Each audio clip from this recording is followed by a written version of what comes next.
Of course, it would be an honor if you join me. Thank you. Ready, begin. I pledge allegiance to the flag of the United States of America and to the republic for which it stands, one nation, under God, indivisible, with liberty and justice for all. Thank you, Mr. Zimmerman. All right.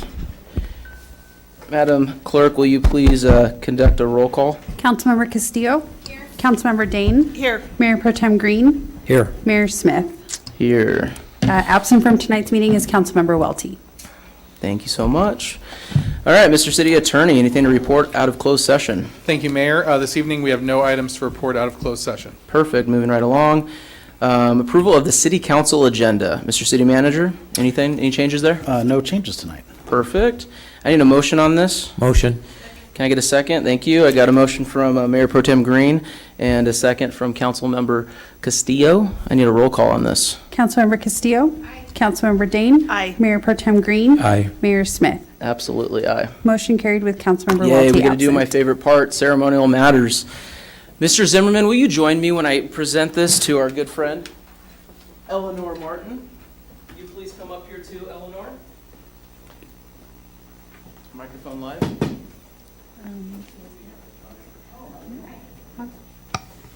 Perfect. Awesome. So, will you please join me over here? Every month we get to honor a citizen, and you, my dear, are our Citizen of the Month, and we are so excited about this. I'm going to say a couple things about your history. Correct me if we get it wrong, but I think we got this one right.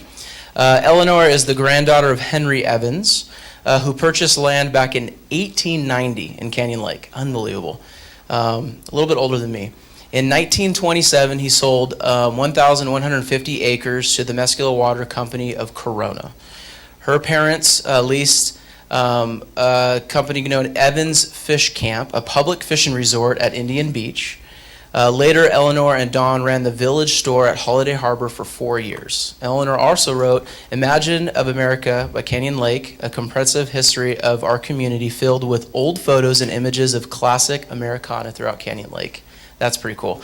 Eleanor has played a vital role in development of the community, and we are sad because you are moving away from us. Is this true? And you're accompanied by your good friend, Mr. Zimmerman, Mayor of Menifee, and we are so blessed on behalf of the council that you've given and given to the community, and your family's been a part of it. We're sad that you're leaving our community, but you definitely gave us a good stamp and a good footprint. And we hope we can continue the involvement with other families just like you've given. So we want to present this certificate to you. And is there anything that you would like to say? Well, it's a great community, and we've seen a lot of changes, but it's all been good, and we hate to leave, but time comes when you have to do that. That's true. Mr. Zimmerman, I know you have a few things to say. I do, because Eleanor is one of those wonderful people in the city of Menifee and Canyon Lake, especially Canyon Lake. I don't know if you guys know it, but back in the 1960s, there was one house in Canyon Lake, and it's the house that Eleanor and her husband Don live in today. And they ran the fish camp and did so many things. And then they watched this community slowly develop all through the 70s. Now it's a sea of rooftops, but they're still in the same home. And we're just a little bit bittersweet, sad to lose Eleanor. She's moving to retire with her family up in Oregon. So fortunately, she's just a phone call away, and we can rely on her because she knows so much about this community, as the mayor said. She's 3 generations of Evans family in this valley right here, and they're pioneers. So anyway, Eleanor, congratulations. And I just want to say to all of you here in Canyon Lake, thank you for honoring Eleanor and her husband Don. They're just special people. We are going to honor them next Wednesday night at our Menifee City Council meeting, just the same way. And so you're all invited to attend if you like. And with that, I will hand it back over to the mayor. Thank you so much. Thank you. Round of applause for her. Jeremy, Letty, he's got one more thing. One more thing. This just in. Yes. Larry Green mentioned to me that I should also share a little bit about our museum that we have here in Menifee, but it is a Canyon Lake museum as well. Has a whole Canyon Lake display with the story, and it explains all the things that happened over the years there. It's open on Sundays from 1 to 4. It's free, so all of the members of the public are always welcome to come and join us there at the Menifee and Canyon Lake History Museum. Thank you, Larry. I appreciate the reminder. 3, 2, 1.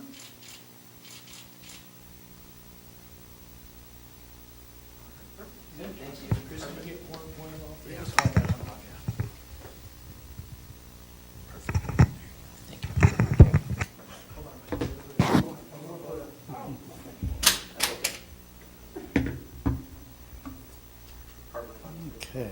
1, 2. Thank you so much. Good job, thank you.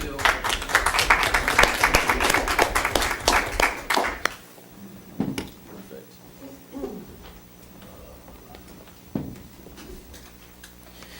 All right, that's awesome. Okay, moving right along, we're on community reports. I don't need to remind these awesome people about the 3 minutes because you guys knock it out of the park every single time. But first, we have our president, Burke, is going to join us for a little update from our water district, EVMWD. Thank you, Mayor Smith, councilmen, staff, visitors. I have the personal pleasure of being Eleanor and Dawn's neighbor right now. So I'm hoping they picked a really good one to move behind us, and I'm just going to miss them very much. And I appreciate all they have done as neighbors individually, not just for the community, so thank you. Tomorrow night at our board meeting, we will have our second hearing for redistricting. Our maps have been presented, and I think we are pretty set.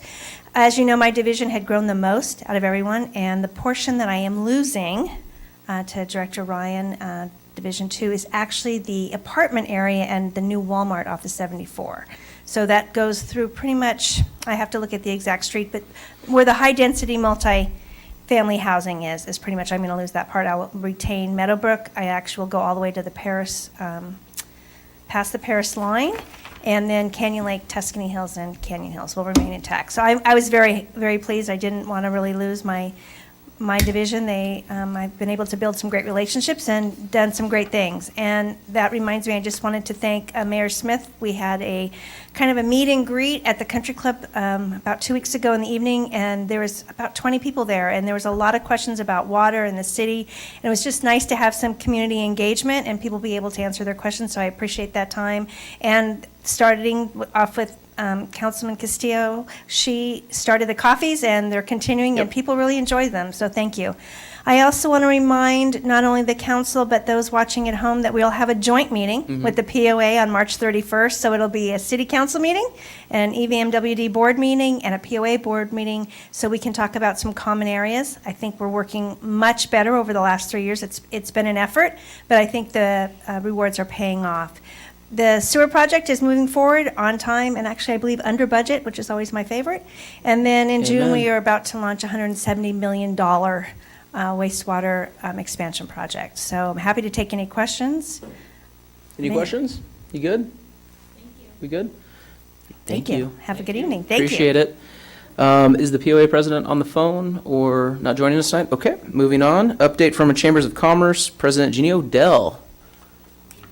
Jeannie, rocking the red shoes. You got it, always. What do we got? Vans. Good evening, ladies and gentlemen. Thank you for the opportunity to be here tonight. I just want to let you know that I did attend the City Roundtable yesterday, so I won't reiterate everything we discussed there. Just a couple of events I'd like to remind everybody about. We have our first ribbon cutting for 2022 this Friday at Century 21 Full Realty Services. And the event is from 3 to 5, but the ribbon cutting will be at 3:30. That way we know Jeremy can be starring in the pictures there. And I'll be there. yeah, I think Larry and Jennifer are going to be there as well. We have 5 more ribbon cuttings in the planning stages, so we'll coordinate those with Anna, like we did this last one. We have our annual membership meeting where we're going to be inviting all of our members to attend and listen to our goals and some discussions about where the chamber is going over the next year. That is scheduled for March 30th at PZA, and we'll be sending you all save the dates for that as well. Hopefully you can attend. We will be attending the Mega Mixer at Storm Stadium on March 31st. If there's anything that the city would like us to have at our table, we'll be glad to do that. Well, but, because I know that you have your big meeting that night, so anything we can put on our table for you, just let me know. That's awesome. We are also compiling our annual event calendar, and we'll reach out to Anna as soon as we have that drafted to make sure we don't have any conflicts between some chamber events and some city events, see if we can join some of them together as well. And finally, we did launch our Business of the Month program. So our January Business of the Month was Patriotic Arms. There were articles in the paper, on our website, on our new e-newsletters, so hopefully you all saw that. And our Business of the Month for February is, believe it or not, Pack, Wrap, and Post. So, any questions? Any questions for Jeannie? Jeannie, I just want to say thanks for continuing to update your calendar on things that the city's doing good. too. I really appreciate that. It helps out a lot. I've had a couple compliments on that. Oh, good. Any questions, Mayor Pro Tem? You good? I'm good. I just want to keep up the good work. I think it's important for ribbon cuttings, for our little community to show, and the involvement that is not only from the chamber, but from our council and from our citizens. So I think it's a good partnership, and you're doing a great job. Oh, thank you, Yeah, sir. we appreciate you. And thank you for looking at our calendar, too. course. That was kind of exciting to put that together. No, you killed it. I appreciate it. All right, that completes our community reports. Moving on to public safety updates. Our Sheriff's Department. Lieutenant Rails, you are up, my friend. Good evening, Honorable Mayor, Mayor Pro Tem, City Council member, staff. I have your public safety report covering the month of January. Your deputies generated or responded to 306 calls per service, which is increased 12 calls of 294 in December. There were only 7 Part 1 crimes in the community. That was 4 assaults and 3 larcenies. In addition, deputies wrote 15 traffic citations, had two DUI arrests, investigated 3 traffic accidents, and had a total of 8 arrests. And those arrests were the 2 DUIs, 1 for drugs, 2 for domestic violence, and then 3 other miscellaneous. That is your public safety report. I do have to apologize that I do not have the response times this month. The reason is because we're revamping that. One of the problems we were finding out with is we were having some calls for service that were bumping up the response time overall, and most of those were some of our major traffic accidents where the deputy would respond within 2 to 3 minutes, 4 minutes tops usually, and when the investigator came, the traffic investigator came, that would show their actual time that they arrived. So it threw everything off, so we're fixing that. And then we're also changing the response times to where we show 2 different response times. Our response times that I give you are the time that the citizen calls in till the time that the deputy arrives. Nice. And some of those calls can pin for 2-3 minutes. Sometimes your higher priority can pin longer. So we'll give you that response time and then give you the response time that the actual deputy gets dispatch the call to the response time. So we'll have Perfect. 2 different times. So I'll get those to you next month. Appreciate that. But that's all I have. Any questions for Lieutenant? Pretty simple. All right. Appreciate you. I do have one thing real quick. Yes, sir. The Lake Elsinore Sheriff Station is hosting a blood drive at Canyon Hill Sports Park. That's on February 26th from 9 to 2. So before going over to the grand opening for the fire department, you can either give blood before or after. I'm going to go after. So QR code here. This will be up on social media. You'll see it everywhere. So if you get a chance, come out and give some blood. Perfect. Thank you. Thank you for that. Appreciate it. Lieutenant, if I can get a copy of that and maybe an email copy as well? Yep. Thank you so much. All right, next is Fire. Chief Lieutenant, you are up, just in time. Technology works. I was upstairs watching it and got down here. It does. Didn't know the lieutenant was going to be so quick this evening, though. Let's see. We have some trinkets tonight. Oh, boy. Yes. Oh, you spelled Canyon Lake wrong. I'm just kidding.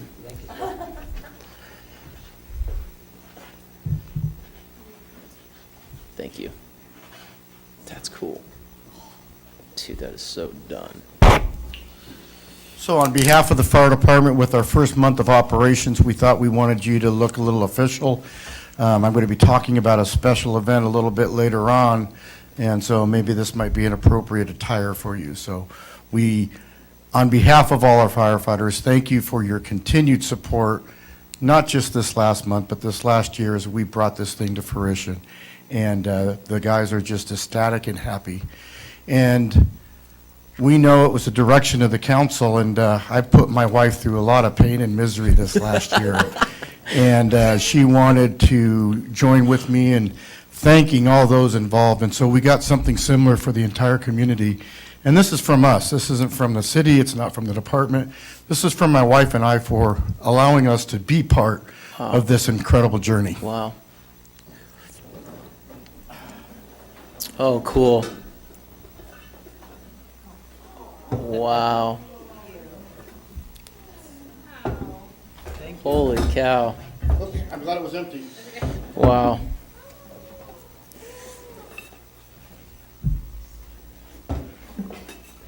This one you spelled right. So cool. Thank you, Chief. Wow. So again, on behalf of everyone involved, it's been a tremendous journey, and now we're here to present our first monthly report on how we've done it. So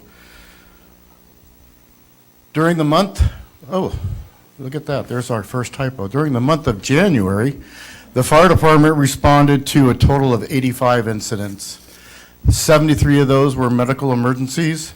5 were public service requests. We had 1 residential structure fire, 1 rescue, 2 traffic accidents, and 3 false alarm calls. So as I go through this evening, kind of as the lieutenant talked about response times, we talked earlier about giving them in a couple different ways so that you could see it differently. So let us know what you like, what you don't like. We're still experimenting with this. And so we'll just kind of play this first month by trial and error. So this is going to be a breakdown that we'll be able to provide each month in a bar graph showing, what type of calls we go on. So those are the 85 calls represented. And as you can see, the largest number are the blue medical aids. We had our false alarms and good intent grouped in together.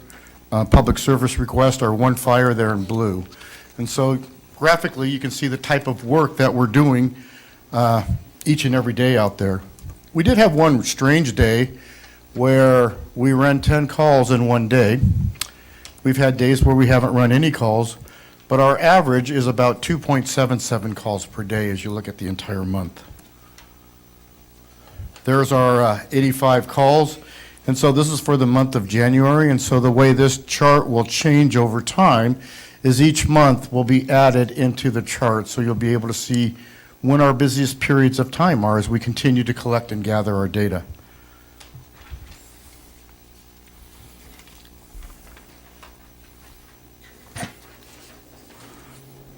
Another interesting bit of information is where are our calls occurring at? So we looked at just our emergency medical type calls, and the vast majority of our emergency medical calls, not strangely enough, are in residential family dwellings. 1 and 2 family. The numbers might look a little off on this chart. We weren't able to sort out when we did the data, so it's actually current through today. So that's why the numbers are a little higher.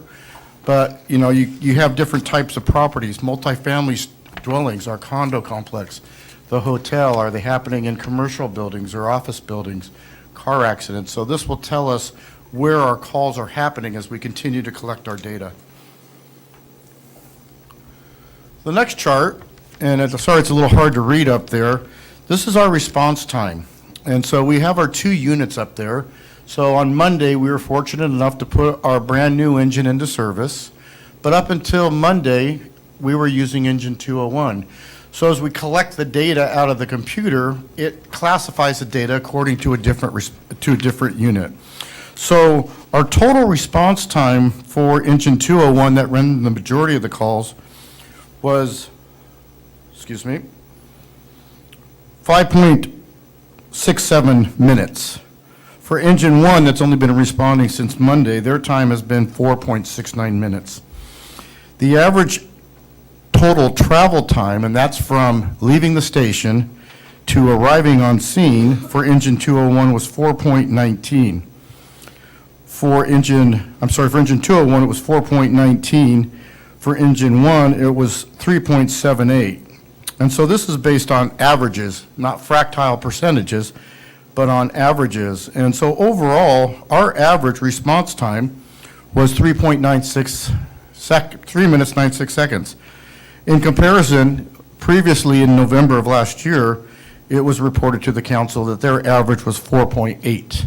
So we're doing an exceptional job in getting out of the station and to the emergency incidents. When do our calls occur? Well, not strangely enough, again, at 8 o'clock in the morning, we hit our peak. And then it stays somewhat consistent through the business hours of the day. And then about 6 p.m. after people get home, the call volume tapers off. But again, this is all good information. As we continue to collect our data, we can see our busy high points and low points that could help us with planning our staffing in the future. So the next one that we looked at was our turnout time, and now instead of looking at averages, we're looking at a 90% fractile time. So 90% of the time, our turnout time just for EMS incidents was 2.29. Our average, how it was reported previously, would be 1.33. So you could see how if you evaluate it differently, the numbers change dramatically. We're trying to, and we're going to continue to try to improve on that 2.29 turnout time. We think we can do better than that. And that was just on EMS incidents. When we get into our fire calls or our traffic collisions, it takes a little bit longer because we have to prepare and put on our personal protective equipment before we go. I also saw 2 incidents at the station where the firefighters had just pulled their ladders off of the fire engine. They get a call, so they have to put the ladders back on the fire engine before they can start responding. That increases that turnout time. So sometimes there are explanations for some of those variants, and that's why we're looking at the 90% versus the average. Because, you know, if you're driving and you get a call and you hit in or out right away, well, there's a 1-second response time. But throw in a 2-minute response time or turnout time, and it makes a big difference in that average or that fractile. The next chart that we wanted to go over was travel time, which is from the time that we leave the station to we arrive on scene.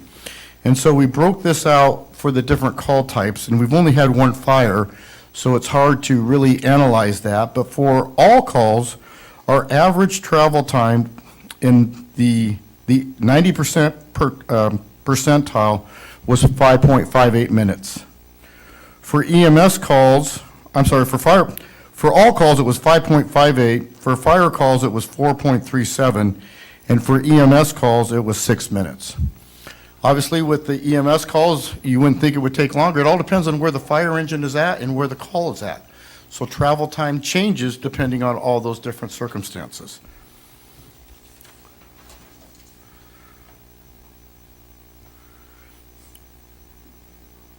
Total response time in the 90th percentile was 7.40 seconds, and that was for 67 incidents. So again, that number isn't a bad number, but that's where we're at right now. But if we were to go back and look at our average response time, it was 3.96. So it makes a difference when you're trying to achieve a higher standard for yourself of hitting that benchmark at 90%.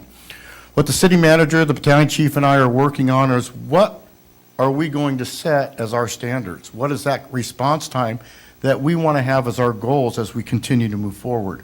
And we hope to present that to you at our meeting next month.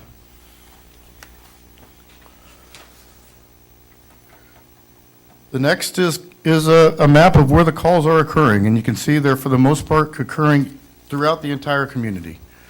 So the red ones were fires or false alarms or incidents that were reported as fires initially, but turned out not to be fires. But you can see that, you know, we're responding everywhere in the community. And we're not always in quarters when these calls occur. And so that's why your times are different than you would sometimes expect them to be. So that's how we're starting to present our data on response time. It's a lot of information. It's presented in 2 different ways. If you want to look at it just one way, we can do that. If you want to look at it on average and in the fractile 90%, we can do it that way. If we're missing information, if there's more you want to see, let us know and we'll do our best to provide that to you. Continuing. So what else have we been doing? Well, we've been training at least 2 to 4 hours each and every day. As I said earlier, we put the new engine into service on Monday. All department personnel have been training on all our different procedures. We're getting more and more familiar each day with ladders, with hose evolutions, with vehicle extrication, vertical and horizontal ventilation, incident command system, hydraulics, area familiarization. We go on the calls. And then they're doing a whole lot of work at cleaning up and building and remodeling and working on that fire station. And they are working sometimes until 1 and 2 o'clock in the morning. And I think next time you stop by the station, you'll be pretty impressed with what you're seeing. We're also doing public education. We're doing station tours. We're training in the park. And every time we're out there training in the park, people come up and engage us. When we're out shopping, they come up and we're giving out helmets and we're giving out stickers and we're talking to them. We're walking them through the fire engine as we're sitting out there in the parking lot. People drive by all the time. They're still honking at us as they're driving by and waving. We also did a special drive-by for one person that had some family members that were ill and needed some cheering up. They called the fire station, and we were That's able cool. to do a special drive-by for them. Saw that. That was cool. Patient advocacy. It's amazing the interaction we have on our medical aids and on our calls and the exchange we're having with the patients and with their families and how happy and pleased with our level of skill and our professionalism, our kindness and gentleness and just our good intent to try to help them out. And that's communicated back to us all the time. And even our relationships with AMR, the ambulance provider here in town. They love running calls with us. They say it's a different environment than what was happening before. And it's really enjoyable to see that. We still have visitors just dropping in unexpectedly at the fire station, bringing gifts, bringing snacks. It's not healthy for their diet, but they do it. We're trying to stay active on social media and getting the word out of what we're doing. We're doing our fire prevention activities. We've been starting to get phone calls on building constructions and plan checks and stuff like that. We're working with our building department so that when we start doing those inspections, we're ready and the system is ready so that we can track and log everything. And we're even getting along well with our partners surrounding us. We had one of the engines stop by the other day after a call, and they just wanted to meet us and offer to train with us and work with us. And it's a pleasant environment that we're trying to build with us. We also have some news on our new engine. There's our Type 6. So it's almost done. Hopefully it will be on the road by the end of the week. It should take about 4 to 5 days to get out here, and then we'll start working on putting it in service. We still have to get the radios and the computers installed on that engine and then mount the equipment. But it's a much smaller engine, and it should go much faster. Our command vehicles, that picture was taken of one of them in Moreno Valley, where it was getting a little bit more paint added to it. It's at the tire shop this week. We should actually take delivery of the 2 command vehicles next week, or I'm sorry, this Friday, and then we got to get them to the radio shop and the graphics shop to get them outfitted. So those are moving along, and they're finally here in the county. And why do we want to get all this stuff ready? Why do we want to have the fire station cleaned up? Why do we want to have all of our apparatus here? Why do we want to be trained and equipped and ready? Because we want to invite the entire community to our open house on Saturday, February 26th, from 11 o'clock to 1 o'clock in the afternoon. The Urban will be providing food. We want you to come meet our firefighters. We want you to come see our new equipment. We want you to see our work that we've completed on the fire station, not just the work that we've done, but the contractor finished their work about 2 weeks ago, and so the place is now not just a fire station, but it's also fire administration. Firefighters have designed a T-shirt, and they're calling the new engine the Black Pearl, so they've got a T-shirt with a logo made up of that, and they're going to be selling those in koozies, and we hope to have a fun-filled, family festive day, and we just want everyone to come be there. So with that concludes my report, and I'd be happy to try to answer any questions you might have. Any questions? Chief, can you explain to me, because I don't understand it, but the difference between the all calls, so the response time where it's 7:40 compared to the 396, is that from when the call comes in to arriving? What page are you on? Or are you looking at two different pages? This one, yes, this one, and, So the 740 is the time, 90% of the time, we're getting there in 7 minutes, 40 seconds. okay, The 3.96, I think it was? yes, That's 50% time. So that's an average. So you have a high and a low, you take all the numbers, it, and then you okay. divide by the number of calls Okay. that you're entering there. I'm with And you. so that's the difference. And that's how it was being presented before. That's how it was And we want to have a different standard than that. We want to strive 90% of the time, we're going to do a turnout time, we're going to do a travel time, we're going to do a total response time within what parameters. And those are the numbers that we're working to try to refine right now. But the 7.4 is what we're achieving right now. okay. Thank you. No, you go ahead, Mr. Mayor Pro Tem. Thank you. Good report, excellent. Is the Communications Center going to give you their call processing data? We can ask for that. I would like to see how long it takes them to process a call, We can get that, yes, sir. especially when it gets back in the queue. We can get the raw data off each one, we can ask them specifically for that, so yes, we can get that data. Okay, that's just another component of the tracking system, because if it's taken them 4 minutes to turn it out, by the time you get on scene, it's already been, people are gonna say, how come it took you so long? And what you forget, you didn't get notified, it took them that long to get the call out. Correct, and that all adds into the system, as the lieutenant talked earlier about too, so we will provide that in our next report. And does this communication center use a call taker and then a dispatcher? They do, yes. So it's transferred twice, from the call to the dispatcher to dispatching. I don't believe it works quite that way. I think they're all sharing off the computer, so when the call taker takes the call and enters it, when they finally enters it, the dispatcher sees it pop up on their screen, and then they dispatch it. So it's Okay. not transferred, it's just entered into the system. Okay.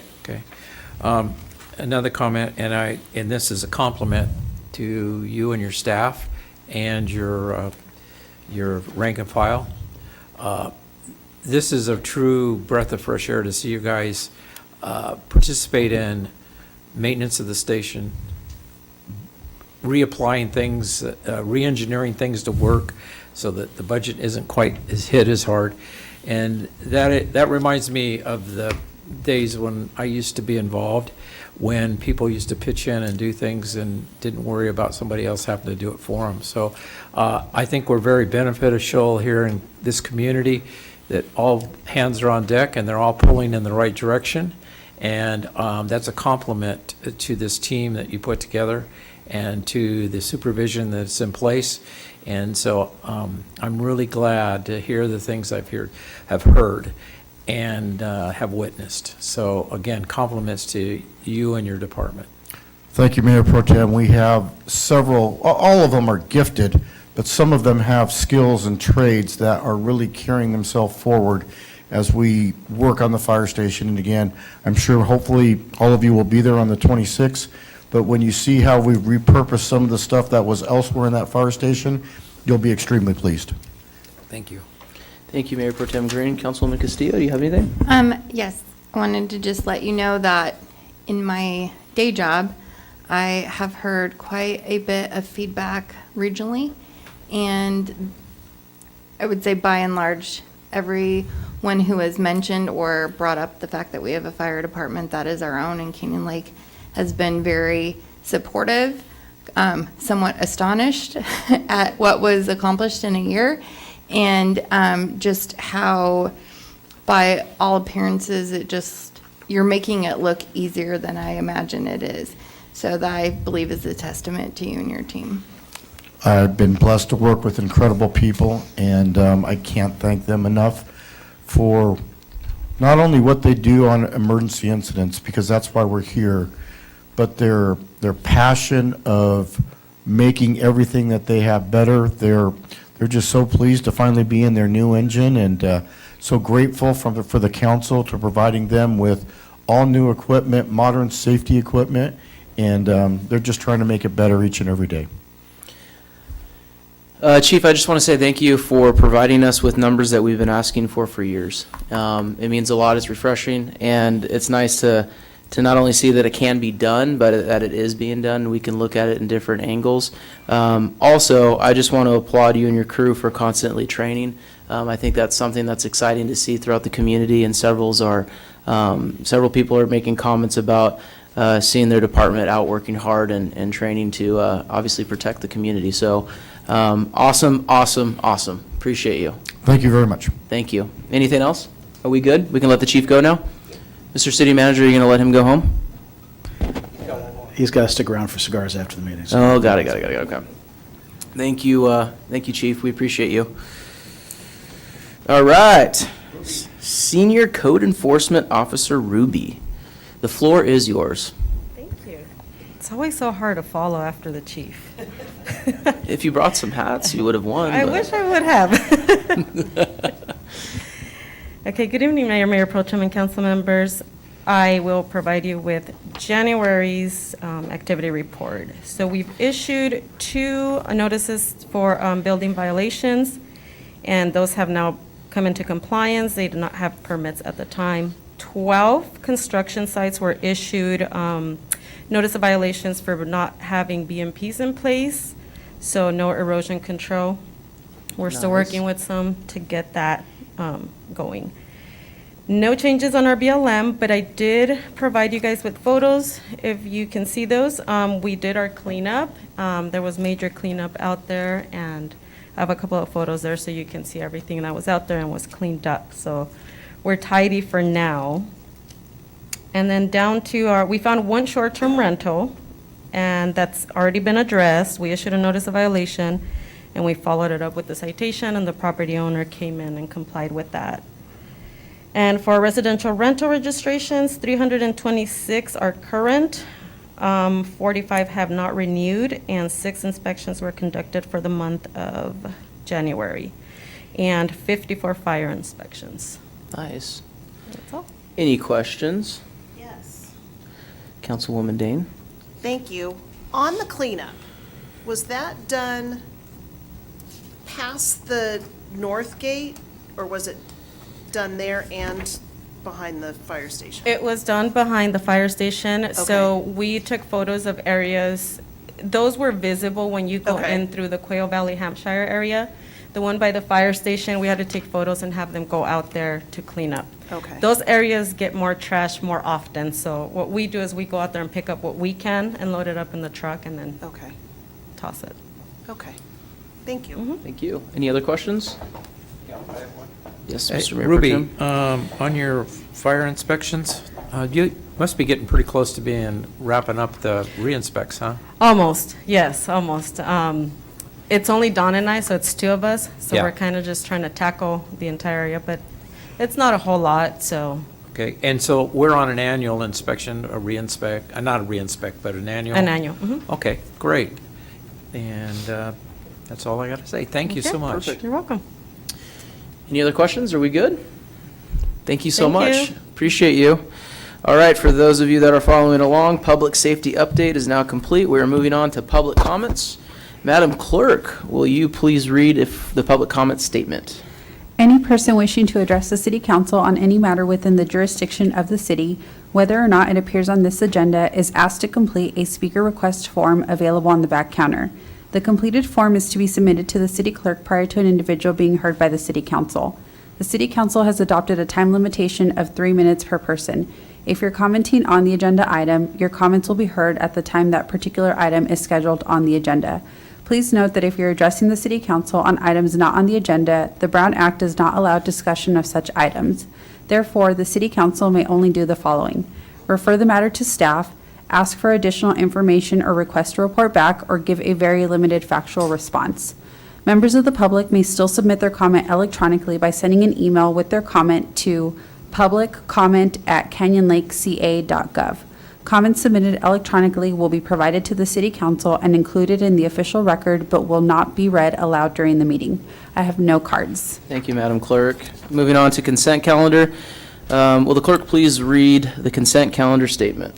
All items listed on the consent calendar are considered to be routine matters, status reports, or documents covering previous city council action.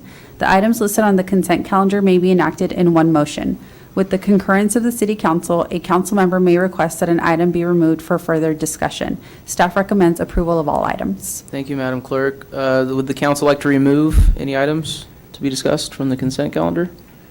Nope. Good. Okay. I need a motion on this. Motion. Motion from Mayor Pro Tem Green. I need a second. Second from Councilmember Dane. Requires a roll call vote. Councilmember Castillo? Councilmember Dane? Aye. Mayor Pro Tem Green? Aye. Mayor Smith? Aye. Motion carried with Councilmember Welty absent. Perfect. Thank you. No pulled. All right, moving along. Public hearing. Here we go. Number 5, housing element. All right, this is adoption of resolution number 2022-09, approving the general plan amended GPA 21-1, amending the City of Canyon Lake housing element for the 6th cycle years of 2021 to 2029. Public hearing open, announce the time, and we are at 7:10. Staff presentation. Mr. City Manager, the floor is yours. Thank you, Mr. Mayor. I'd like to ask our city planner, Jim Morrissey, to present this item. Mayor, members of the council, good evening. The housing element is a state-mandated element of the general plan. So the general plan, under state law, has 7 different elements or topical issues that cover a variety of things: land use, conservation, open space, and in this case, housing. And we are currently, as the mayor mentioned, going through what's referred to as the 6th cycle change. For the council members that have been around a little while, in the last 2.5 years, this is the 3rd time we've been going through a housing element amendment. So the first time was the 5th cycle. We were late on that, so we brought that to you. We then had to do a midterm update about 8 months later, and now we're into the 6th cycle. The 6th cycle is due to the state by February 15th, so after the council meeting this evening, we'll make little adjustments to it and pass that along to the state, and we'll see where it goes from there. With regard to the element itself, a number of the programs contained in the element are similar to what we've had in the past elements, simply because they're still applicable. The major focus, and that was topic of discussion before, was the number of units that we're required to provide based upon specific categories. So the number has changed into this cycle where we have to provide 129 units, which are kind of split evenly between those in what I'll call the lower group, which is extremely low income, very low and low, and the moderate group, which is moderate and above moderate. And the focus of our particular element and achieving that is the specific plan, which the City Council has seen a presentation on, in which we hope to have housing that really meets that need as part of the mixed-use development plan that we're currently putting together. The state has viewed affordability as at least 20 units to the acre. And once we provide that, we've complied with that particular requirement. So our goal is to push forward on that specific plan. The interesting thing about using the specific plan is we are very much different. When I talk to people on the phone, I say every city says it's unique. We are. We are gated, we are primarily single-family, we are primarily built out, which is a unique circumstance, particularly in western Riverside County, Riverside County in general. The impetus of utilizing the town center as the focus of the housing is really predicated on that notion of where are we going to put additional housing. The state has identified what they call vacant areas, which a lot of jurisdictions have plenty of, and non-vacant, so it's built areas. And what the state requires is that you identify what the facts are related to the non-vacant circumstances and how you're going to really move forward. So what we tried to do in the document and in the resolution you have this evening, I believe it's section 2, is kind of itemize those facts of who we are. Because again, we're trying to tell people in another part of the state what it's like here. And they may not quite get the gist of what that is. So, 1, you have to have it in the resolution. 2, we hope that the facts adequately state what we're trying to achieve, and it's part of the requirement in the law, and we believe we've covered it. The process, we came before the city council before with the document. You directed us to file it with the state. The state has come back with comments. We've also received public comments. We've updated the document to respond to those things. So it's here before you this evening. One of the unique components also in the resolution is we have a little notation near the end of the resolution saying that the council authorizes staff to make some minor adjustments. And the reason for that principally is that unfortunately I have some bad news to share with you in that our primary consultant who did the housing elements before and really was the author of this document has passed away. So it's both myself and Christine Barilla, who's in the back of the audience here, who had been assisting him to try and work through some of the little details. So as we were going through the document, we were always saying, well, we'll check with Ralph. Ralph had been going through, Ralph Castaneda of Castaneda Associates, had been going through cancer treatments for quite some time, and they just continued. But he continued to work on it and continued to provide changes to the document and be responsive to what we were doing. So once you act, hopefully this evening, we'll go back through and the changes, I can highlight some of them. For example, on page 2-5, there's a certain number of units listed, 77, but it notes that this is a 10% difference between the amount we're to cover for the low income and the 10% buffer that the state would like to have. Well, that really doesn't equate to 77 units, so we're going to make an adjustment to 74 on that. And it's those types of things. Also, with regard to several of the programs, 3.1 and 3.3, we're going to change the time frame to summer of this year. I think in a couple instances, it was required that we do it last week, and that didn't occur. Not quite. So, Got it. So it's those types of things. So with that, Mr. Mayor, there's 3 items with regard to council action. First of all, it's always the environmental action that you take first, and that is to adopt a negative declaration finding no significant impact on the environment consistent with CEQA.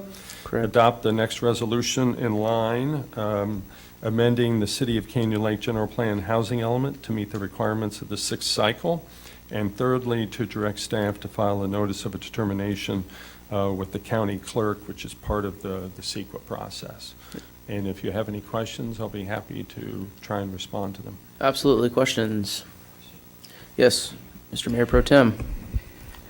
Quite a lengthy document. Very much so. And Understood half of it. Understanding the constraints that our city's under, and I've talked to some other cities, and it seems to be that a lot of them, to meet the CEQA and the other requirements that are being put down on them, have looked at non-vacant sites and have either gone in block areas, multiple blocks, or sometimes even square miles to work to not initially wipe that out, but as those neighborhoods turn over, then that area is then deemed for whatever the housing elements that you've identified that you're short on. I think Fullerton, right? Isn't that an Fullerton's example? one, Yeah. Huntington Beach is another. Yep. So in our case, we're in a very similar boat that if we were to look at our numbers, and since we've done the work on the town center, which needs to be upgraded absolutely, would it be to our benefit to possibly look at already non-vacant sites and add it to this as a future potential for housing? Well, so our numbers are really directed solely at the non-vacant sites. Okay. So the previous cycle was to use the village overlay area. Sure. We're not using that. We're using the town center area. So that is the focus. The reason why I tried to highlight the distinction between the vacant and the non-vacant, in the mind of the state Housing and Community Development, they're looking for security in knowing that the project is really going to occur. But the problem is getting, to me at least, them understanding that they're secure in knowing that it will occur versus how development actually occurs. So they're interested potentially in things like maybe when lease agreements come due. How much of an owner are you in that area? And the city obviously is part owner in the town center. And a number of other things. Well, developers look at it as, what's the entitlement? I'm not going to go out and do anything and make any effort, spend any money, get any loans, if I don't have a reasonable understanding that I'm going to be able to proceed with this project. So what we've tried to do is indicate, okay, this is the type of community we have. These are the constraints. We're not built out through tract housing with merchant builders, say, that our neighbors have, in which there's large open areas of land and subdivisions can come in and maybe we can plot multiple family there. We have to take what is given to us. So we have around 200 single-family vacant lots, but they're single-family vacant lots of that size. Right. So where is the default? The larger lots are irregularly shaped, or they're in the hillside area. So the town center is the logical place to go, number one. Number two, the state for a long time has pushed the idea of mixed-use land uses. So you have residential and commercial. What does that do in the state's mind? Well, they're looking to not only create a greater interaction between the residents and the businesses, but they also want to reduce air emissions and greenhouse gases. So that would occur in a mixed-use development. So what we're trying to portray in the document and in the resolution is that we've defaulted to this area simply out of need. This is where the best use of housing can go, the best location for development. It meets the goals of what the state wants, and we believe, based upon contact with at least one developer, that it's a reasonable option and can be achieved. So that's what we've tried to portray.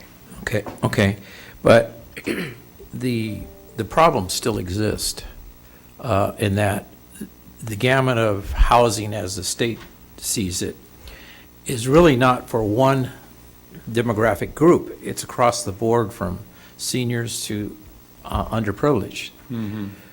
We don't have that balance because we don't have the real estate to be able to accommodate that. Mm-hmm. So my thought is that we are very limited in a lot of ways, but looking at other cities who were built out too, and a lot of it was R1, they have modified that area that has been deemed into mixed use, multiple housing, or some other zoning requirement that would allow them, as this neighborhood moved, to accommodate those new types of construction to better utilize the land as the state is dictating that we don't have enough of those elements in place throughout the state. So I'm just looking at maybe there's a way for us to do something in addition to what we already have for future if it was possible. And I'm only using that as a thought because I've looked at others that have had the very similar discussion that we're having, and how did they come up to, how did they resolve it, and what are the processes that they've used to come into compliance, one, and also meet the elements that are being dictated to them as the demographics change, especially on low-income housing. And how do you set aside X amount of units to accommodate that goal as just one of the goals in the housing element? So because the non-vacant sites is really, if I'm looking at it, is really the only leveraging that we have to be able to look at what we have. I'm not saying a specific area right now, but I'm saying it's something that we probably really need to maybe focus on to add to our plan. So. Okay. And if I could also indicate, so I had indicated that and you're aware again of the town center specific plan. One of the unique components of that is it's not your typical specific plan document. So most of the time you'd have planning company prepare general design criteria, general estimates of what could go in that area. Our consultant team comprises architects, and they've looked at unit sizes and how those those actual individual units can be arranged within buildings in the town center. So when the presentation was made to the council in those structures, they've taken a look at that and tried to estimate how that might work. So we're trying to indicate that to the state as well, that this just isn't a general, if you will, blob document in which we've identified an area and said, yeah, we're going to shove in 20 units or more an acre there. We've taken a detailed look at that. If you look at some of the illustrations, they actually show parking within those structures too. So we've been pretty definite on that. Yeah, Mr. Mayor, if I may. Yeah. I think I understand what the Mayor Pro Tem is saying, and I think it's something we can definitely work towards. And I don't believe, and correct me if I'm wrong, but I don't believe those comments were necessarily directed towards the document that's in front of us not at all. tonight. No, not at all. Yeah, I'm just looking in addition to. Yeah. Because obviously, I happened to be at the meeting with the governor when he called us out. And understanding, but I listened to the entire presentation that they put on. And also, I had the opportunity to sit and actually talk to other cities and jurisdictions. Some of them very similar to Canyon Lake, some of them much larger, some of them cities that are trying to hopefully bring back some kind of reconstruction. Based on our size, based on our build-out, based on the things that are added to us, that put it on top of us. And I've had other comments from other cities that have, because of SB 9 and 10, have had developers say that we cannot locally control if they come in and start buying up property and change that, even though it's an R1. Is that correct? Correct. So, my thing from the city of Canyon Lake is, I want us to be in place, Right. whether it's in a planning document, or it's in our zoning, or something that we have actually got control of, saying that, okay, if we've identified a plot of area that is currently non-vacant land, and as it turns or is bought, it will turn into this multi-housing, multi-use, however we want to phrase it, so that we don't have now a hodgepodge of people coming in and buying up land and then putting these up, and we have no say, other than is it built to code. So I want to be proactive. And this is a very complicated document. And I tried to understand everything from RT to R1 to R5 to R4, and all the other things that go into the height of the buildings. Yeah. 4-story versus 5. There's probably a reason why they're 4-story and not 5, because you get into high-rise issues. So going back to us here in Canyon Lake, I want to be in the driver's seat and not be in the back seat. And so I think it's something for us to consider in addition to this plan. I'm not saying this plan's bad, I'm not saying it's flawed. We're in sync, but I think we need to be a little broader thinking when we talk about how we're going to address this issue so that we are in good faith doing the best we can for our community and managing our community. I would rather have us have the tools in place, have discussed it, have a vision, and then make those adjustments instead of it having backwards. Here's what you're going to do, and this is why you're going to do it, and you have no say on it. So that's the only reason I'm doing this. I want us to be in that step. I want us to have, and I'm not talking about it overnight, but at least have the planning in place, the document in place that gives us that latitude. Yeah. Well, you're very much correct in the fact that things are changing beyond seemingly our local control. You Correct. mentioned those Senate bills. And it's disconcerting to me, having been in planning for as long as I have, that this is just being handed down and not, that's even the correct term. It's being forced. So you may have a single-family neighborhood, and all of a sudden now it's fourplexes. That's what we're concerned about, and I think, Mayor Pro Tem Green brings up some good points with SB 9 and 10, and at least, we don't know the mandates that are going to come down from Sacramento because of this, if they're going to try to put down requirements, if we are going to be required to, now have certain parcels identified for specific use for SB 9 and 10. I think Mayor Pro Tem's comments are completely, needed, and I know that this document is a lot, but I think what you're asking is there any way to piggyback, since we're putting all this in place, on also preparing ourselves for an SB 9-10 conversation with this document, or is that something that we address later on down the road?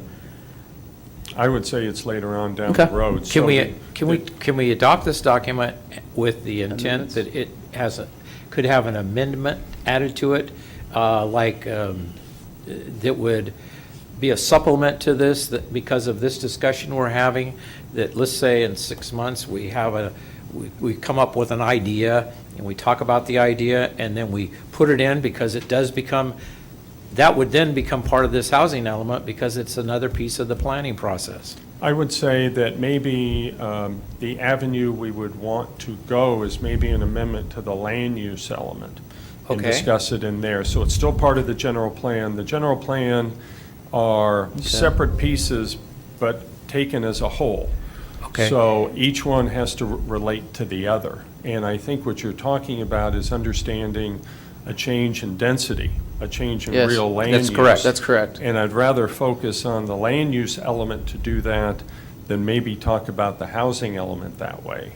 Well, would the land element suffice, take care of this housing element if we have it in the, could it be referenced? Or is this document they're kind of all tied together? They're all linked. Okay. So you have this, and I think it establishes with the different programs what you're trying to do. The land use would say, in the event that land use in this area transitions because of various factors, this is how we might deal with that. Hey, I have one other question. Does that require an amendment to our zoning as it currently stands Well, in the land use? Well, it would require an amendment to the, I would say an amendment to the general plan. The change in zoning, it may or may not, simply because the state has mandated that there be certain changes. So really, the state has said, I'll just use R1 as an example. You really don't have an R1 zone any longer if a contractor can come in and demo a single story and providing there's enough land, and now I can put a threeplex, fourplex, or whatever multi-story building in. So really, our initial layout of this is a R1, this is RT, this is commercial, doesn't apply. And doesn't mean anything. So does that mean that we have to do our zone, or can we just take the state as, the state's already said, you don't have that ability because we now supersede your local plan by allowing developers to have that leverage, if they want to come in and do this kind of a building. Well, SB 9 provides what the criteria are, but it allows local jurisdictions to adopt their own, provided they're consistent with the state requirements. We're not So- consistent We're right not now with the consistent by any state. means, that's No. the hard part. So, my colleague, is trying to, and Stephen, you're next. My colleague is trying to identify that maybe if we're ahead of this thing, and we zone an area for SB 9 and 10 deemed upon what we believe makes sense for the city of Canyon Lake, it'd be tough to do so in conjunction with the state, but what are we going to do? What do we have? Can we be proactive in doing that and add that to our housing element or land use element or our general plan? In general terms, the answer would be yes. Mr. City Attorney? What I would say is, we're looking at a February 15th deadline to get our housing element into the state. Don't worry, I'll have you out of here by 9 o'clock. It's only 6 days away. Yeah. We've already gone through the comment process, got it back. We have a document here that encapsulates all of the policies that this council has talked about, thought about to try to address housing, right? I think if you're okay with the language as it is right now, I think it would be advisable to get that approved so it can be sent to HCD and we can be in compliance on our housing element. That doesn't stop the conversation Right. at the council level. And I you are think- going to have to update your code, you're going to have to update the general plan, land use, and housing elements in the future. And I think it's really good that you are embracing that conversation if you're not necessarily embracing why you have to have it. Because you are going to have to make updates to our code. I think our Mayor Pro Tem saw an opportunity to talk about the issues in front of us and Talk use this business item to do that. And now that it's out there, we can continue it. But obviously, we know this is time sensitive, but I completely agree with you that we do need to get ahead of SB 9 and 10 because it's impacting all the boards that we serve on a regional level, and we need to be ahead of it, so. Yeah. And I'm not, this is the right direction. I just think we have more to do. Yep. And I don't think that we just wait because things are moving fast as we talk. I get daily emails from all over the people in the state that are screaming about different things on these two items. And I've had a discussion with the mayor about, maybe we ought to start thinking about how if we can get ahead of this. Mm-hmm. And so instead of waiting till next year or next week, this came up. I went through it. I'm reading everything I can read that I can comprehend. And then I pop up to non-vacant sites and I'm going, okay, here's a mechanism. How do we do it? So I brought it up as a discussion, not against the plan. No, the plan's great. I'm for the I can plan. understand it. And I want it to go through as Stephen has said, because we are on a timeline. That is not what I'm talking about. I'm talking about being proactive for our future, not for yesterday, not for today, but for our future. And I would say to that, Mayor, if that's all right, you're not the only community that is dealing with the housing element issue of having to get this housing element in time and also having to deal with reacting to all of these mandates that are coming from Sacramento. And so that's not going to put you in a unique situation. That's a situation that basically every city council is in the area. So I would expect that conversation would continue. Perfect. Okay. That's good. Any other questions from council? We good? Okay, thank you for sticking with us. No, you don't. All right, testimony by proponents. Testimony by opponents. Response by proponents. We're just moving right along. All right, public hearing closed. It is 7:38. Discussion by city council. Going once, going twice. Action by city council. I do need a motion on this. Thank you, Mr. Mayor Pro Tem. Need a second? Thank you. Say it. Thank you. Councilmember Dane, I do need a roll call vote. Thank you. And then just to clarify, the motion is to, Let me rephrase that. The motion that Mayor Pro Tem motioned was to adopt resolution number 2022-09, which Councilwoman Dane second. is it also to adopt the negative declaration finding no significant impact on the environment and directing staff to There's file three. a notice There's of actually determination three. with the county clerk? It absolutely is. Thank you. All right, so Councilmember Castillo? Aye. Councilmember Dane? Aye. Mayor Pro Tem Green? Aye. Mayor Smith? Aye. Motion carried with Councilmember Welty absent. Thank you. Moving right along, business item number 6, economic development update. Yes, Mr. Mayor, I'd like to ask our economic development consultant, Bill Blankenship, to come up and give a report. Mr. Blankenship, the floor is yours, my friend. Thank you.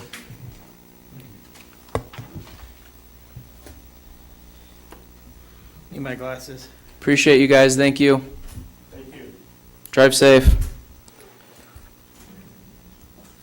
Good evening, Honorable Mayor and members of City Council. I'd like to thank you and your professional staff for this great and positive partnership that we've had now for almost 2 years. Tonight, I'm going to talk about several items that we have been addressing through that time.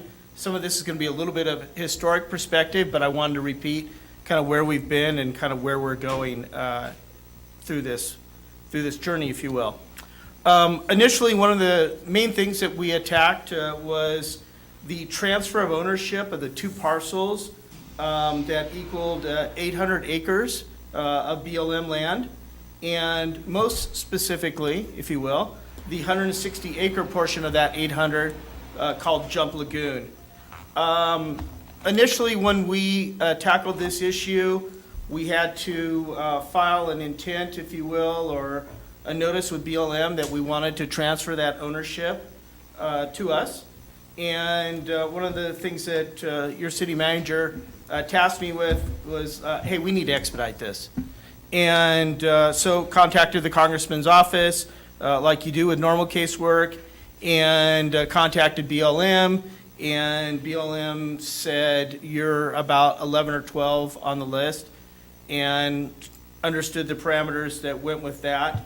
And it seemed like that was going to take forever, even being 11 or 12. And then after some period of time, they reprioritized their list based on certain things that the administration had told them that they wanted them to pursue, and we fell to number 23. So immediately we realized that going through the route of putting pressure on BLM was not a viable alternative, and that we needed to seek legislative alternative, which was going back to Congressman Calvert and working with his staff. They agreed that that was the best approach, and we established a strategy around that approach. The established strategy was to find a development partner who could work with us and help provide that capital partnership. And in addition to that, we needed to find a parcel of land that we could swap with the BLM 160-acre Jump Lagoon. We found and identified a parcel of land based on a meeting we had with RCA and have pursued that. To date, where we are, we continue to work with our development partner, not only on that land swap, but we also are working on other projects. Tonight's discussion was very timely in some of the things that we're looking at, and we're looking at all kinds of opportunities, not only in Jump Lagoon, but certainly the town center, as well as maybe additional opportunities adjacent and around the clubhouse and portions of the golf course. So right now, what we're doing, we're waiting for our development partner to do a biological analysis of the land that they are looking to swap for the 160-acre Jump Lagoon, and to do a biological analysis of Jump Lagoon. So it's important to know what is happening on that property from a biological standpoint, as well as what would be happening on the property that we hope to swap for. Once we know the outcome of that, we will know if the land that has been identified is the right parcel to offer up through this legislative process and this swap with BLM. So that's that. And like I said, we continue to meet with our development partner, and I'm hopeful that this year will be a year that we will get a lot done and we can move forward with our legislation. What will come after, if the biological analysis is what we hope it says, then we will be meeting with the Regional Conservation Agency, RCA, and we will hopefully convince them that this is in the best interest of the MSHCP plan. Then we can proceed forward, the congressman can proceed forward with legislation. On to our one of our buildings that we've purchased. 31542 Railroad Canyon. It was a building, I think when we bought it, we believed that we were getting a tremendous bargain. But we knew it needed a lot of work. And some of the things that we identified when we purchased it that it would need would be a new roof, replacement of HVAC units, cement and drainage, electrical, ADA accessibility, and addressing other building code issues related to that building. It was important that we brought that building up to our city standard here, and that we would continue to work with our loyal tenants through that process and keep them happy. And we have done that, I believe. To get to that, I have met with over 1.5 dozen contractors. Many of them were roofers. So we kind of decided we needed to tackle the roof first because the roof was leaking tremendously every time it rained. And so that was kind of the first order of business. And then the next order of business is we needed to take care of the drainage issues because there was a lot of water intrusion occurring with that building. I'm proud to say in 2021, we finally were able to go out to public bid and award a roofing contract to a contractor, and that's been completed. And I don't think this is real wood. So we have not had any leaks, and everybody's very happy over there, and this has been a great winter. Even though we haven't had a lot of rain, but we've had a lot of rain in a few storms.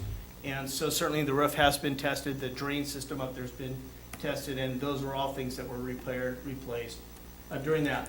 The second thing that we went out to public bid for was our CDBG project, and that had to do with ADA accessibility, replacement of doors and all the thresholds, as well as the drainage all around the building and the cement. The cement over time has shifted, and when water hits the cement, about half or 3/4 of it goes back towards the building versus away from the building.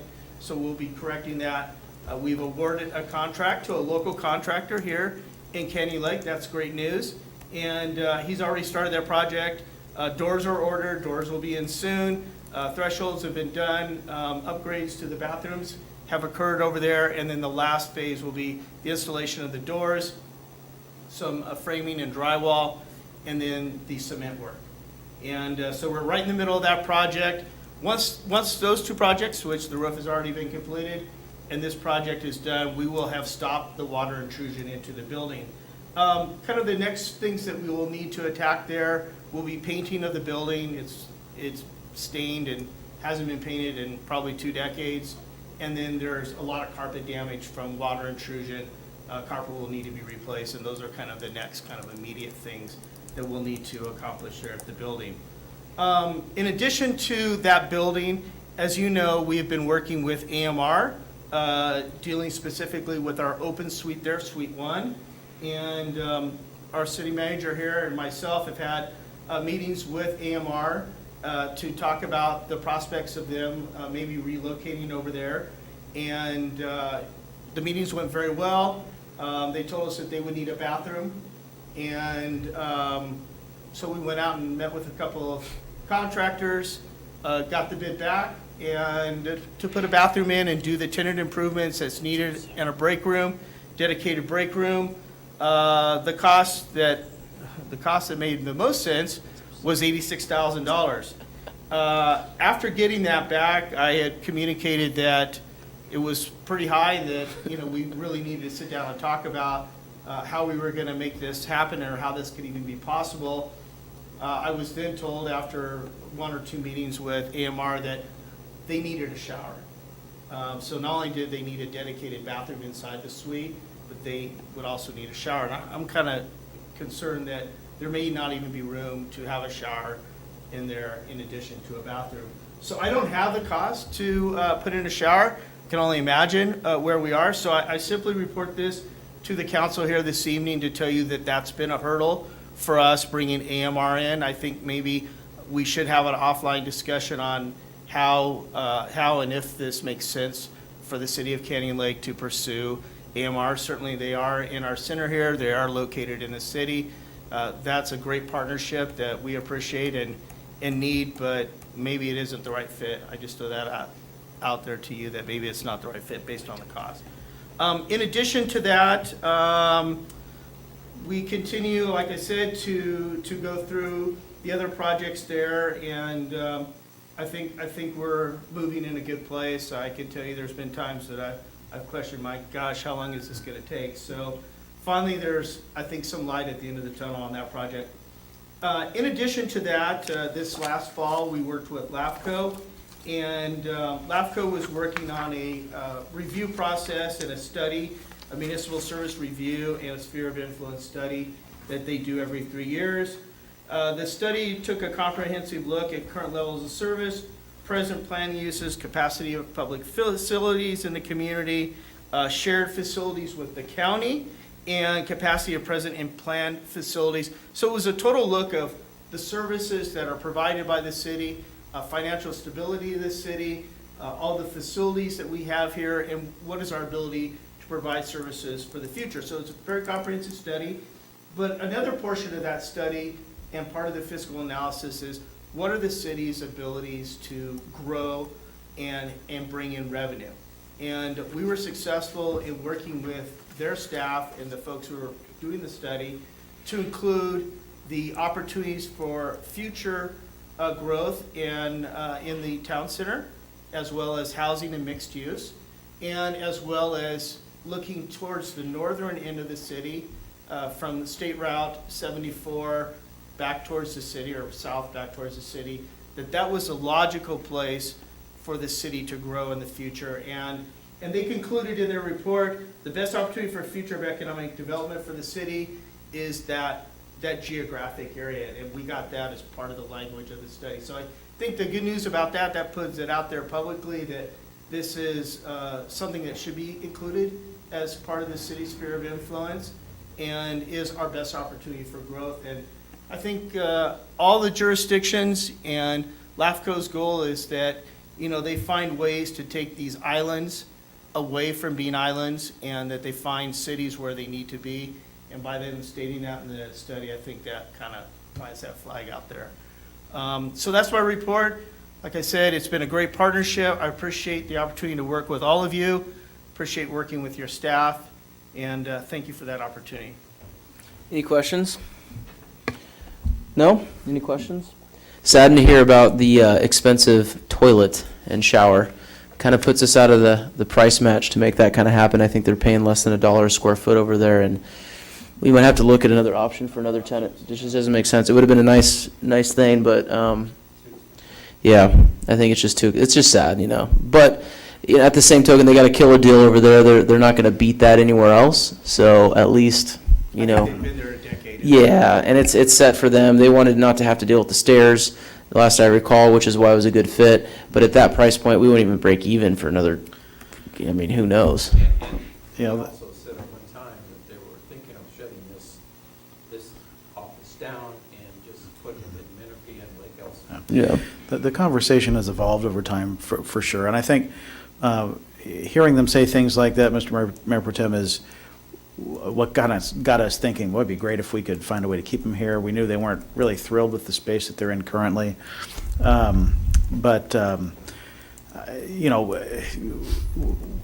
This suite is steps away from 2 bathrooms. Right. And we thought that would be sufficient initially, and we kind of went back and forth. They weren't sure, and there was a comment, well, we think it's in the employee's MOU that they have to have a dedicated bathroom, and so we're waiting to hear back on that. And then the other thing, we were told that they were changing how they do their shifts so that they're no longer going to be 24-hour shifts, and that no one sleeps on shifts, so there's no longer a need for dormitories or kitchens or showers, right?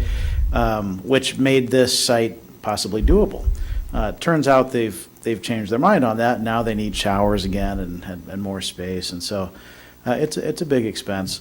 To add to that, through the process of starting our fire department, we've had a number of conversations with REMSA, and through one of those conversations, we found out that REMSA is not allowing AMR to leave Canyon Lake. That this is a central location for response, And so even if they wanted to leave, REMS is not allowing it. So that takes a little pressure off of us too, to try to find them a space here. So when you take all that into account and the cost, it's probably not in the cards to bring them into that suite anyway. Kudos to you, my friend. I know how difficult it was to do that stupid roof. So, I mean, what a flippin' nightmare, but you stuck with it. Over 10, I met with over 10 roofers. I know, man, over and over And again. honestly, it's probably more than a dozen and a half. It's just the whole, In total. unbelievable. So I'm glad to hear that the work's being done by someone local. If you need some, yeah, it is a win. I got some prevailing wage painters as well, if you need me to share with those folks, so that we can take care of that. Any other questions for Bill while we have him? I'd like to just add, if you don't mind, I want to thank Bill. One of his responsibilities is dealing with the tenants that we have in these buildings. And we have some good tenants. But things happen, They do. Light bulbs go out, on Sunday at 9 o'clock at night, and Bill gets the call, And we really appreciate the after-hours time and all the work he's put in. And if Dale was here, he would echo, the same things with the stuff that you guys have been working on and talking about. So, thank you. Appreciate it. All right, we're good with that? Any public comments on this? All right, moving right along, we are done with business item number 6. Moving on to 7. This is adoption of resolution number 2022-10, approving the application for the Senate Bill 1383 Local Assistance Grant Program. Mr. City Manager? Yes, Mr. Mayor, our management analyst, Tyler Ferrari, is going to give a presentation on this item. Good evening, Council. Today before you is the adoption of the resolution number 2022-10, approving the application for the Senate Bill 1383 Local Assistance Grant Program. As you all are aware, in 2016, Governor Jerry Brown signed Senate Bill 1383, which has to do with organics waste recycling. And this is a mandate on county and city governments to enforce these new organics-related recycling requirements. But the benefit of this is that CalRecycle is presenting the opportunity for these jurisdictions to apply for grants. And Canyon Lake was assigned $20,000 for a grant that helps with the implementation, public messaging, and public education about SB 1383 and its requirements. So the resolution before you approves the application for this to go to CalRecycle, and it is a non-competitive grant, so all the city has to do is apply for it, and we will receive the grant fundings if the grant was applied for correctly, which it was. This is just the one last missing piece. And the city will be using the majority of these grant funds for public education and public awareness for these new regulations. As Board President Darcy Burke brings up, Canyon Lake does have a water waste issue, and so we want to be able to also educate people on the new changing organics waste as well, especially our businesses that generate organics waste, because some of these regulations that are coming down from the state can weigh heavily on them if they're not in compliance with that. And part of that will be a regional effort that we'll be working with WRCOG on. And part of that will be a portion of these funds will be used to contract with the Western Riverside Council of Governments as a consultant to complete the capacity planning requirements for organic waste recycling and edible food recovery.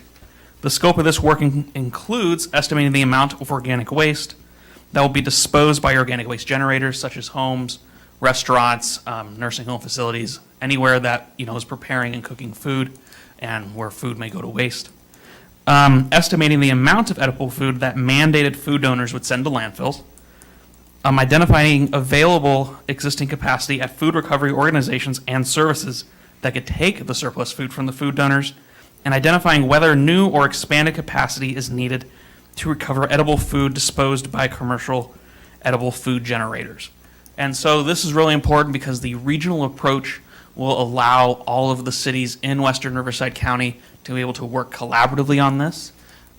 Cities like the city of Riverside have pinpointed some technologies that would include an app that streamlines the reporting process for the city, the county, and businesses as well. So this regional approach will allow business owners who may own multiple properties or multiple restaurants, multiple businesses that produce organic waste across Western Riverside County to report in this one app, as opposed to having to do a separate process for the city of Canyon Lake, a separate process for the city of Menifee, for the city of Riverside. So this will be a great collaboration with us and other local cities, and the Canyon Lake's cost for this collaboration is $2,000 out of the $20,000. So with your approval of this resolution tonight, a copy of the signed portion will go to CalRecycle. It will complete the application, and the grant will then go through the approval process, and then funds will be dispersed near the middle of this year. Well done. Any questions? You got a question? Questions? Absolutely. Okay, is this a straight-up grant, or is it a match? Do we have to match any funds? No, this is just $20,000 from CalRecycle. Okay. This is the first cycle of these grants. Okay, So so it's there's- possible that more grant money will be available in the future. It's 20,000. I'm just thinking, I'm looking at the outreach program, Right. the public education, how, all the different things you got in there. Is 20,000 going to cover that? So, I mean, we got staff time, we've got, and then, yeah, that was my main thing. Is 20,000 going to be enough? so 20,000 should be enough. The benefit of this is a lot of the video making abilities and graphic abilities for the city are in-house. So it would be primarily staff hours for that. Okay. And then also production of those items. But we're confident that $20,000 would be sufficient for those outreach, as well as the $2,000 allocated for the joint venture with WRCOG.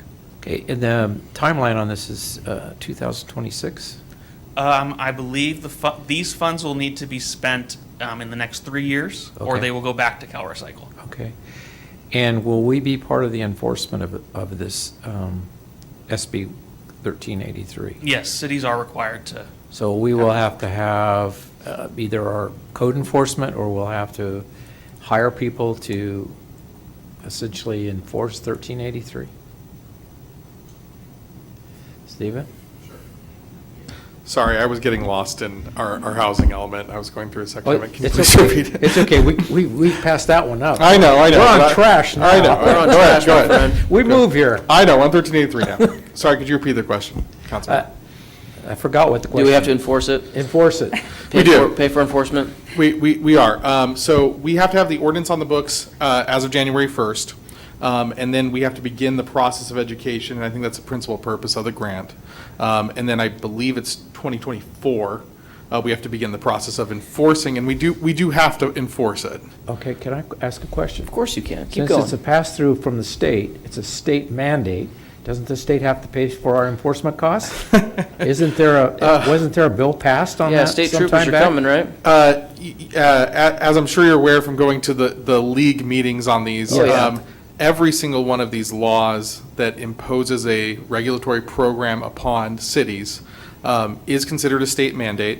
And generally speaking, yes, the state is required to compensate cities for state mandates. However, there are several exceptions, which the legislature regularly cites. The exception that is cited in this case is that since cities have the ability to recuperate their regulatory costs through rates imposed on their ratepayers, the state does not have to reimburse you. And so what, a lot of agencies are seeing is that this year, they're probably going to have to raise rates on solid waste customers to pay for these mandates that are coming from Sacramento.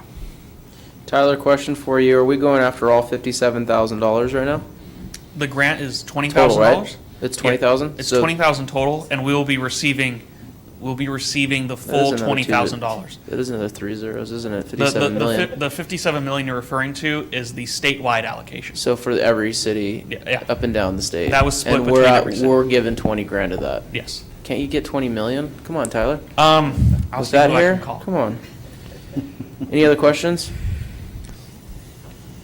No? Okay. Moving right along.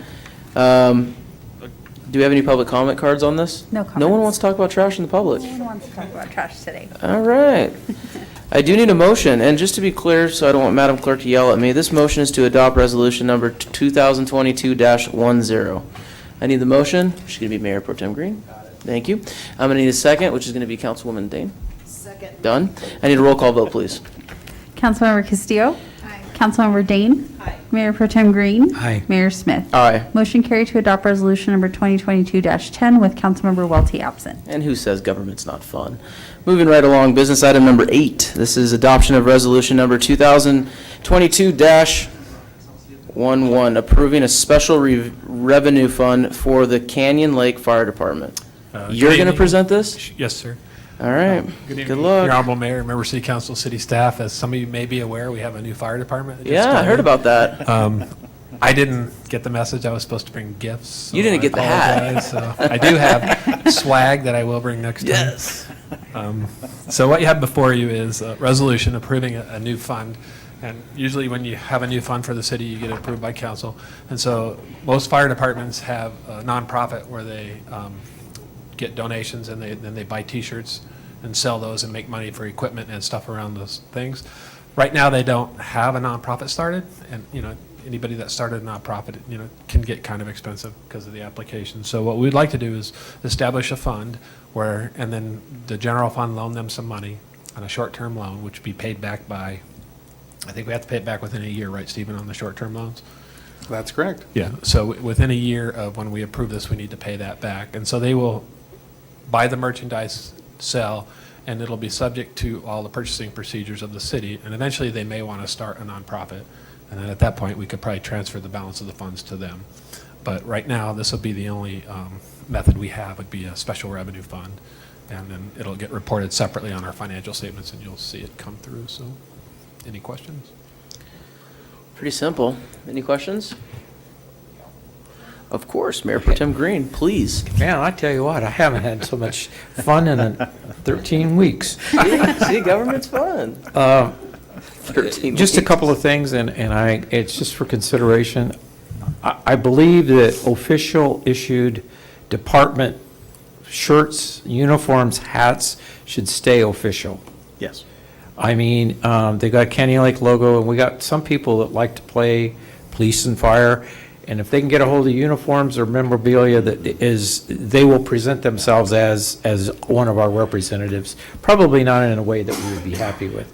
So as long as we've got an official, and then what I will call non-official, non-uniform standard T-shirts, like they've developed, is fine. But Sounds as long like as the there's a chief's on his way distinction down, between those two. Here comes the chief. I can hear him. You spoke really loud, Mayor Pro Tem. Yeah, we know it. Boom. Here comes the chief. Look who's paying attention upstairs on that nice little TV. You heard what all I'm asking is that, and you've had it happen, where somebody gets in and gets a uniform and then pretends to be a fireman. I just like our department uniforms, our department T-shirts, our department hats that are officially issued, that are department issue, city issue. Stay that, not be part of the public. The public has a different type of shirt, so it can't be mistaken for a firefighter's. That's all I ask. And I can assure you that's the direction that the personnel are looking at. The city manager made that very clear. I think earlier this evening I spoke about, they nicknamed the engine the Black Pearl, and the T-shirts that they're designing is going to have some kind of an image like that coming out That's of fine. it. So it won't look anything like our uniforms, and that's what the direction that they were given. That's fine, because, yeah, I just don't want us to get in Nope, totally understand and agree with you, sir. Adelanto. Thank you, chief. Any other questions? Terry, thank you. Any questions? We good? Good. Well, once again, Motion. after I ask for any public cards on this? No cards. All right, so this is going to be the motion to adopt resolution 2022-11. 11. That is correct. I need that motion, Mr. Mayor Pro Tem. Make the motion to adopt I do need the second. 2022-11. Second. And it's on the floor, and we're going to a roll call vote. Councilmember Castillo? Aye. Councilmember Dane? Aye. Mayor Pro Tem Green? Aye. Mayor Smith? Aye, we are moving right along. All right, business item number 9. Is this the last one? It is. Here we go. Mid-year budget review for the fiscal year 2021 to 2022 mid-year budget review. Projections and approval of proposed budget adjustments. Terry, it looks like this one's yours. Yes, sir. Thank you. So back in June of 2021, we adopted a general fund budget that had $6,878,000 in revenues $7,451,000 in expenditures. We had a planned budget deficit due to the startup cost for the fire department. Without that, we probably would have been a surplus of about $200,000.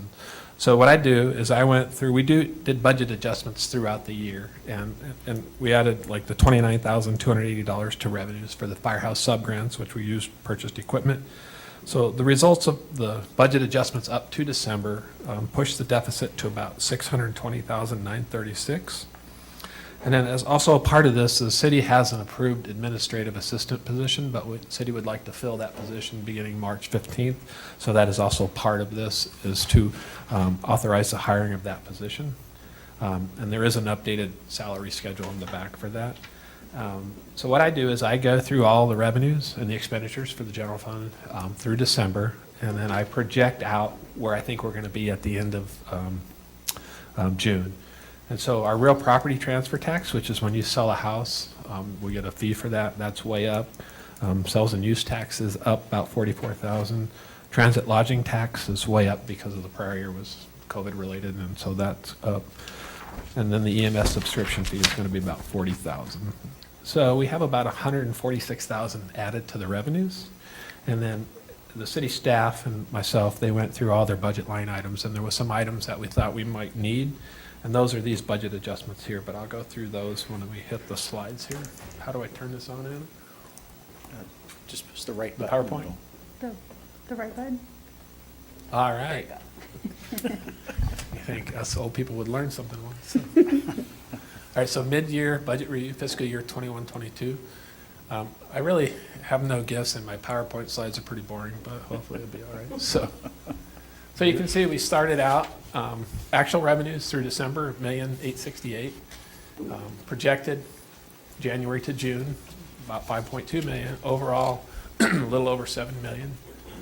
The amended budget at 6.9, and then that far right column is where I think we're going to be over about 146,000 in revenues. Any questions on the revenues?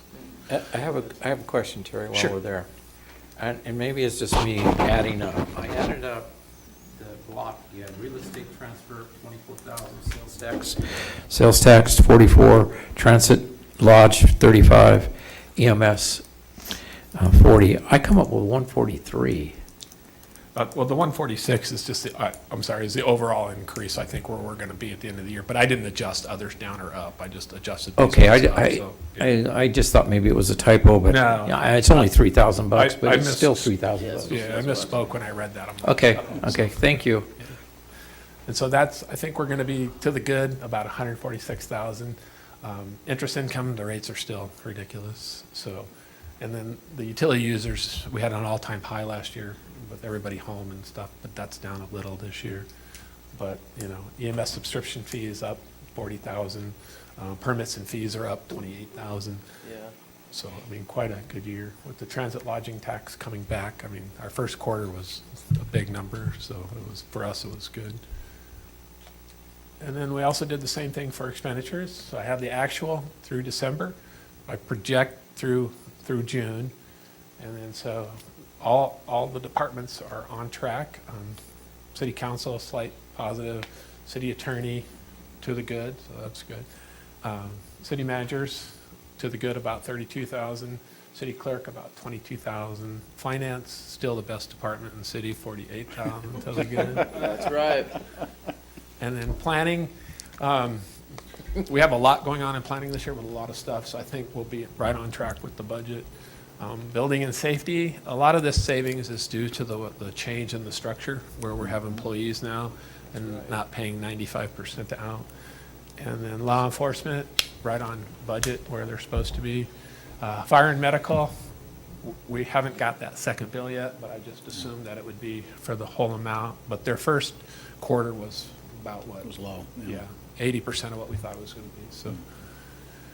The city fire department, there really isn't a mid-year when it started January 1st, so it's kind of hard to do a mid-year. So this is basically the original budget for fire. We going to do a 6-month form? We can in June. We could do a mixed-year review, so. Well, what we could do is once we get all the startup costs and the capital improvements completed, Yeah. come back to you and show you where we're at. That's a good idea. And then emergency preparedness, right on track. Animal control, that's one of the easier ones to figure because they tell us what it's going to be, and I just put those numbers down. Public Works, not a lot in there, 7 to 10,000. That was Interwest. Are they still helping us with that, or did we move on to Willdan? That would probably be, Willdan. no, we have a different company. Okay. Yeah. For Public Works. And then NPDES, right on track. Code enforcement to the positive, and then building and safety, which is where we run the facilities like the utilities, the HVAC, and all that stuff. So overall, I think we're going to be about 286,000 below in expenditures, which then pushes, which I'll show you on the next page here. These are so small, but overall, I'm raising the revenues 143,000. The budget adjustments are in the city council department. There's $2,500 for a Memorial Day event, $7,300 increase for the new administrative assistant position, $2,900 in benefits for the new position, in the city manager's department, an increase in $2,400 for the iWork software. And then we've had a lot of mailings this year, so an additional $12,000 in mailings in the city clerk, $1,000 decrease in election consulting services. The HDL contract for the ARPA should be out of the grant fund, so that's why I'm moving it to the grant fund, that $30,000. Increase with Kayla possibly going out on maternity leave early. We're going to do an RFP and find some additional accounting support, so when she goes out that we can, before June, and get that person trained. And then in the sheriff's department, there's $10,000 for additional extra duty sheriff patrol. And then in the fire department, there's an increase of $20,000 in overtime pay. And then $51,000. So the chief originally had the orientation academy down in the startup cost, but since it was salaries, we moved it up to the salaries, and that's what this $51,000 is doing, is just moving it to a different location. And with the cost of fuel higher than when he did his budget, that's what that $8,000 is for. And then we have a landscape service out at the fire station, but they only mow. And so there's tree trimming and stuff like that. So we're adding an extra $1,000 to get the trees trimmed. And then an additional $10,000 in startup costs. And then that $51,000 is the same orientation academy. $6,000 for vehicle repairs, because we spent quite a bit this year in vehicle repairs. An increase in $4,000 for the HVAC at City Hall. $10,000 for station upgrades or repairs if needed at the fire station. And then in the rental fund, since we have those new systems, we've increased the maintenance for those. So any questions on any of these budget adjustments? Doing great. So that lowers our projected deficit, which is a one-time deficit due to the startup costs, down to $553,000. So I think overall we're right on track where we thought we would be, and so I think we're looking good. So.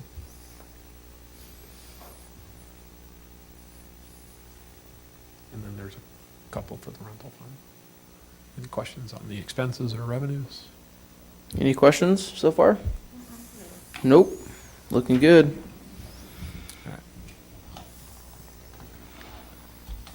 Good news all around. So Great news all around. We were planning a deficit this year because of the one-time expenses related to the fire department startup, and looks like we're going to be running quite a bit less of a deficit than we had. Yeah, thought. what were we projecting before, Mr. City Manager? Wasn't it 800 or something? Terry, do you have that in front of you? Yeah, it was a little over 700,000. So Yeah. Yeah. And then Chief got that huge grant at Firehouse Subs to reduce all of it. Way to go, Chief. It doesn't hurt, that's for sure. I know, Yeah. every bit counts. And that's a pretty straightforward grant too. Yep. No match. You just buy it. That's the name of the game. When we get Terry next year for our projections, do you have an idea possibly what the proposed budget for fire is going to be? It's going to be about 1.4. I'm thinking. No, it's going to be. All right, so when we were doing the analysis and we put the startup budget together, we also put at that time together our best estimate of what the first full year was going to be, which will be this coming fiscal year. And we had it right at about 1.8. 1.8, okay. Yeah. And things have gotten more expensive since we did that. So We are really trying our best to keep it there, but we'll see. Okay, Yeah. okay. Thank you. All right, any other questions? Mr. City Attorney? Sir? Nothing? No. All right, are you happy with our performance? We good? All right, cool. All right, we need to We do. adopt the resolution.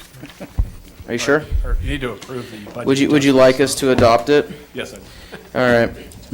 I need a motion and a second. Make the motion. For what, Mr. Mayor Pro Tem? For item number 2021-22. No, wait a minute. Receive and file on the mid-year. Number 2022-12. Done. We need a second. Second. Perfect. And just for clarification, this is also to approve the proposed budget adjustments in addition to the adoption of the resolution, correct? You That is better believe it. Okay, thank you. And then for the record, there's no public comments. Thank you so much. I still need that roll call vote. Thank you. Councilmember Castillo? Aye. Councilmember Dane? Aye. Mayor Pro Tem Green? Aye. Mayor Smith? Aye. Motion carried with Councilmember Welty absent. Thank you, Madam Clerk, for putting up with our punchiness tonight. Some of us had to be at work at 6 a.m. and back at it again, so I'm right there with you. All right, we're moving right along to city manager comments. No additional comments tonight. Really? Yeah. Can I get this for the record, please? I was going to talk Whoa! about the fire department grand opening, and the chief covered all of that. Mr. City Manager, I don't think you've just made your council so happy as that comment, so. I can think of things to talk about. No, it's all good. We're good. We're good. We're good. All right, colleagues, this is council member comments. As you know, Russian roulette is played, so I get to spin the wheel, and the first one is Mayor Pro Tem Green, you're up. Darn. Well, lots of things have happened. Got to attend the roundtable, which I wasn't really planning. I was planning to attend the mayor's discussion, coffee, but it was quite enlightening, and that is a good forum. A good job. Everybody participated, so another hats off to cooperative working with everyone that's in the community, including law enforcement and on fire and everybody. So hats off there. I did a CPR class for the Canyon Lake Emergency Preparedness last February, 2nd, 3rd. And so there was about 15, 20 people. So we got that done. RCA was on the 7th. It was a long meeting, lasted 2.5 hours. And a lot of stuff was happening. The main discussion point, we introduced our steering committee, which actually stakeholder committee, which just got appointed, which is about 15 people to oversee certain things within RCA. Most of them are either tied to the Sierra Club or some affiliate with conservation. Very esteemed credentials for most that are on board. So we're looking forward to them starting to help out working with some of our issues that we're currently having. One, of course, is our fee that has been adopted by the Nexus study, as well as the credit policy.